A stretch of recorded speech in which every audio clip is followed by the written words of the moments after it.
Hi friends, 12th standard physicsல unit 10ல ஒரு important 2 mark question.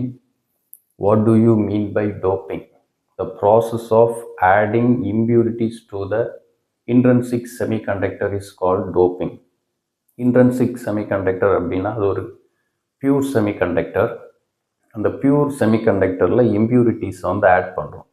இங்கே இம்ப்யூரிட்டிஸாக பாஸ்பரஸ் எடுத்துக்கிறோம். பியூர் செமிகண்டக்டர் சிலிக்கான் வந்து ஒரு பியூர் செமிகண்டக்டர், அது கூட பாஸ்பரஸை வந்து ஆட் பண்ணுறோம். சிலிக்கானுடைய வேலன்ஸ் எலக்ட்ரான் 4, பாஸ்பரஸுடைய வேலன்ஸ் எலக்ட்ரான் 5. அப்போது இப்படி ஆட் பண்ணும்போது இதில் வந்து ஒரு கோவலண்ட் பாண்ட் வந்து கிரியேட் ஆகும். 4 எலக்ட்ரான்ஸ் இருக்குது சிலிக்கானுக்கு. அப்போது இது எல்லாமே வந்து ஒரு கோவலண்ட் பாண்டை கிரியேட் பண்ணும்.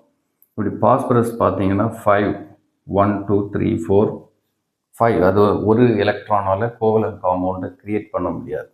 ஸோ அந்த கோவலண்ட் பாண்டில் இருந்து அது எஸ்கேப் ஆகி வெளியில் வந்திருக்கும். அதை வந்து நம்ம ஃப்ரீ எலக்ட்ரான்ஸ்னு சொல்லுவோம். இந்த ஃப்ரீ எலக்ட்ரான்ஸ் தான் கரண்ட் ப்ரொடியூஸ் ஆகிறது காரணமாக இருக்கிறது.